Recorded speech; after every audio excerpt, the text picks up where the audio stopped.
You ever have one of those days where you think you're finally free, like you're about to turn the page and leave all the nonsense behind, and then life throws you one last circus act, just to see if you'll crack? Yeah, that was me on moving day. The sound of packing tape tearing through that empty living room wasn't just tape. It was years of stress being ripped off, one box at a time. Kitchen, books, garage, 12 years crammed into cardboard, ready to get out of Arlington, Texas, and away from neighbors who never really let me belong. I'm not going to sugarcoat it. 54 and starting over is humbling. But nothing's more humbling than being treated like an outsider on your own street. And Martha Kellerman, the self-appointed HOA queen, made damn sure I never forgot it. I knew she'd come sniffing the second that moving truck backed into my driveway. If you ask anyone on Sycamore Drive, Martha has an opinion about every lawn, mailbox, and parking job within a 5-mile radius, and she wears her HOA badge like it's some kind of sheriff's star. Soon as she saw the truck, I could feel the judgment radiating off her from next door. You ever meet someone so dedicated to being a pain in your ass that you wonder if they get bonuses for it? That's Martha. Anyway, I'm hauling the last of my boxes, sweat stinging my eyes, and in she marches, khakis pressed, HOA logo screaming from her polo, ready for battle. Mr. Dorsey, this moving truck isn't authorized. Did you submit your paperwork? She snaps, like I'm trying to break into Fort Knox, not just load my own damn life into a rental. I lean against the bumper, already exhausted. Martha, I'm moving out. I don't think I need a hall pass for that. But she's not having it. That's not how it works. Large vehicles have to be cleared. Frankly, I don't know if this truck even belongs here. You've known me for 12 years. I say. You sent me the warning letters, remember? This is my driveway, my stuff. You know it. She just narrows her eyes and scans the driveway like she's about to call in backup. People don't just leave without notice. I'm going to need proof you're actually the owner. The box slips in my grip, patience burning thin. I tell her, you're really going to call me suspicious for moving out of my own house? She's already got her phone out, fingers flying. If you can't provide documents right now, yes, I'm calling this in. I wish I was making this up, but by now, neighbors are peeking out like it's the Saturday matinee. Some come onto their porches, crossing arms, watching this mess unfold. Me, on my last day here, being put on trial in my own driveway. I try to talk her down, but she's dialing, voice crisp. Hello? Yes, I'd like to report suspicious activity. There's a man loading items into a truck. I don't think he belongs here. You ever want the ground to open up and swallow you whole? That's where I was. I balled my fists, not in anger, but in frustration. 12 years and now I'm just a suspect. All because Martha wants to play cop. She hangs up, looks me dead in the eye. They'll be here shortly. You might want to stay put. The neighbor kid across the street is recording now, a couple's whispering. This is turning into a neighborhood spectacle. I slam another box into the truck, harder than I mean to. Martha's circling the property line, arms crossed so tight I wonder how she's breathing, gathering an audience for her big performance. You can keep moving if you like, she says loudly. But the police are on their way. They don't take kindly to shady activity. Like I'm loading stolen TVs, not a decade's worth of living. You think I'm shady because I'm moving? I say, trying to keep my voice steady. You've known me for years, Martha. She slides her sunglasses down, like she's about to break a big case. Rules exist for a reason. You can't just drag in trucks and load up without notice. This community has standards. I laugh, but there's nothing funny about it. Standards? You mean your standards? I've seen plenty of folks move in and out without you staging a scene. Her cheeks flush. That's different. They followed the rules. You didn't. And the only difference is me, huh? The words hang there. Some neighbors shift. A woman whispers. She's at it again. But Martha's a stone wall. Don't try to turn this on me. You're the one acting suspicious. This truck could be stolen. You're looting this place. My home. My furniture. My memories. I ask, voice rough. You really think I'd risk everything by breaking into a house I lived in for over a decade? She just barks. Well, I don't see any paperwork proving it. At this point, even the kid with the phone lowers it a little, probably realizing how ugly this is getting. The HOA keeps this place safe and orderly, she insists, but I just shake my head. You confuse duty with control, Martha. There's a difference. The air is thick now. Every sound sharper, the slam of a car door, the bark of a dog, even the engine idling feels tense. She hits me with another jab. You should be grateful someone like me notices. Most people ignore trouble. Trouble? My voice cracks.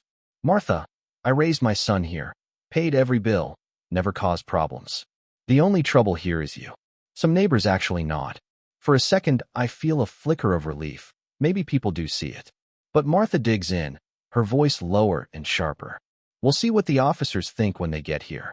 I want to leave quietly, with dignity, but that's not my call anymore. Martha's made sure of that. But she's about to run up against something she can't control, because right then, Preston, my son, rolls up at the curb, still in his police uniform. I swear, I had no clue what was coming. Now the whole block's out. A woman with her dog slows to watch. A pickup idling at the corner. Martha's barking into her phone, giving the play-by-play. Yes, this is Martha Kellerman, HOA rep. I've reported suspicious activity. This man is loading a moving truck without authorization. Refuses to provide proof of residence. I need officers dispatched immediately. She snaps her phone shut, glares at me. That truck isn't leaving until this is sorted out. I've about had it. You called the cops on me again for moving my own things? How humiliating is this? She ignores me, and that's when the neighbor kid shouts. Miss Kellerman, he lives there. Everyone knows it. Martha spins on him. Mind your business, Ryan. This doesn't concern you. But Ryan holds his ground. It does when you harass people for no reason. Even his mom's face says she agrees. I try to stay calm, but it's hard. For 12 years, I've paid every fee, trimmed my hedges to spec, and still, here I am, treated like a stranger. Martha just sneers. If you followed the process, we wouldn't be here. No, Martha. I tell her. It was never about rules. Silence falls. That's when Gerald, my older neighbor, steps off his porch. Martha, I've moved out of 2 houses here, never needed permission for a truck. You're making a scene. She whips around. Stay out of this, Gerald. He just shakes his head. You're targeting the wrong person. For a split second, I think maybe it's over. But it isn't. The hush is broken by headlights, and out steps Preston. Tall, in uniform, badge catching the sun. Every inch the officer he's worked so hard to become. Dad, need an extra set of hands? Preston calls, smiling. I laugh, but it's more relief than humor. Martha freezes, her eyes dart between us. And who are you supposed to be? Preston holds out his hand, polite but firm. Officer Preston Dorsey, City Police. Here to help my father move out. Gasps ripple through the crowd. Ryan, filming, whispers. Oh man, this just got interesting. But Martha's not budging. Nice costume, but I don't buy it. Preston doesn't miss a beat. Yes, ma'am, with Arlington PD. Just off shift. Now neighbors are whispering. He really is an officer. Ryan's filming. This is going viral. But Martha scoffs. Anyone can order a uniform online. How do I know that badge is real? I step in. Martha, you've seen him around for years. He works for the police. She waves me off, voice louder. You get caught, and suddenly your son's here in costume. I don't buy it. Preston stays calm. Seen it all before. Ma'am, impersonating an officer is a crime. Here's my badge. Here's my department ID. Call dispatch and confirm. He holds it out. She doesn't take it, just crosses her arms tighter, chin up. I don't need to call. I can tell it's fake. Wave that all day. I'm not fooled. What is wrong with you, Martha? He's showing you proof. What else do you want? I snap. She jabs her finger at me. Honesty. You've been a thorn for years. Late trash bins, grass an inch too high, guests parking overnight. And now you bring in a fake cop to intimidate me. I laugh, bitter. That fake cop has risked his life every day for this city. He's earned more respect in 5 years than you have screaming at mailboxes. Neighbors smirk, some enjoying someone finally calling her out. Preston raises his hand. Dad, let me handle this. He turns to Martha, calm but authoritative. You've called the police. They'll confirm everything. I suggest we all take a breath. But Martha's breathing faster, eyes darting to the crowd. You can flash metal all you want, but until those officers arrive, I'm treating you as trespassers. Both of you. Preston's jaw tightens. I grew up in this house. My father owns it. That moving truck has his name on the contract. How is this trespassing? Martha's voice cracks. Because I said it is. The crowd murmurs, everyone recording. Preston steps up. You're making a mistake. When the real officers arrive, they'll see it too. Martha hardens, determined to see this through, her audience growing by the minute. This is impersonation, she snaps, plain and simple. Preston offers his badge again. Dispatch will confirm. She laughs, sharp. Probably have a buddy ready to answer. That's how these scams work. I can't stay quiet. You're accusing a sworn officer, my son, of fraud because you can't admit you're wrong? She snaps. Don't raise your voice. This community has order. People like you chip away at it. I throw my hands up. Petty complaints, Martha. You fine me for my niece parking out front, for a basketball hoop. That's not order, that's control. The neighbors whisper, Ryan filming. She's losing it. Martha faces the crowd. He's manipulating you. This isn't about bias, it's about rules. Preston answers, calm and direct. This is about respect. For neighbors, for truth. I worked last night's shift, haven't even been home yet. You're accusing me of a felony in front of my father and half the neighborhood. That's not just insulting, it's dangerous. Martha scoffs. Dangerous? The only danger is a man pretending to be an officer, trying to intimidate me. Calvin, me, I break. Silence? You're the loudest here.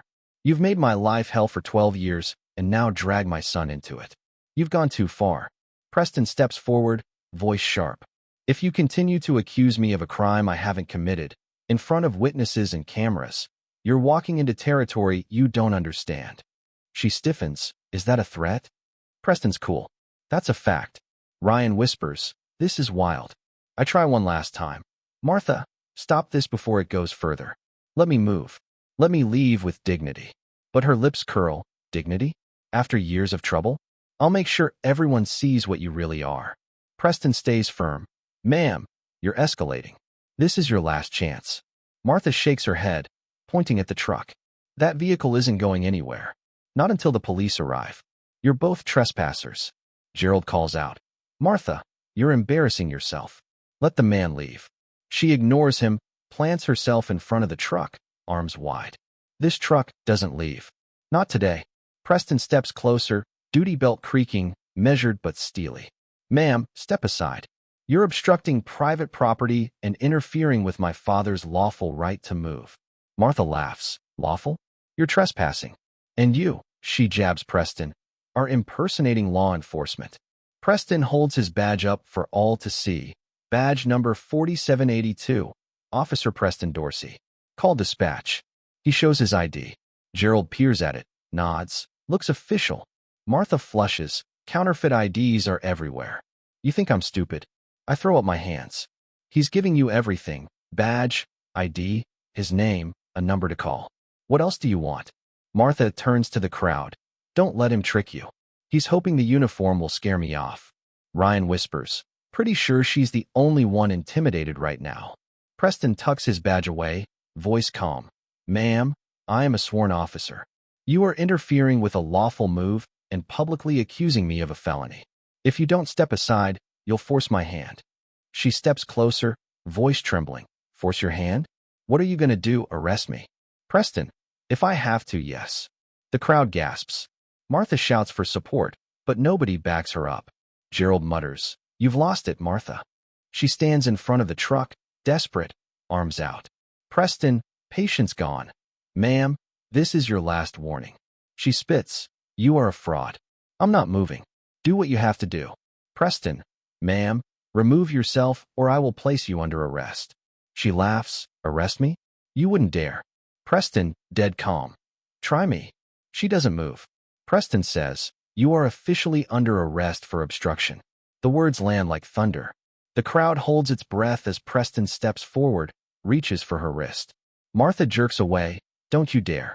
You can't arrest me. I live here. I run this block. Ma'am, stop resisting, Preston says, voice sharp. He grabs her wrist. Gently but firmly, spins her away from the truck. She twists, flailing help. He's attacking me. But the crowd just films. No one steps in. He cuffs her by the book, Martha kicking and screaming.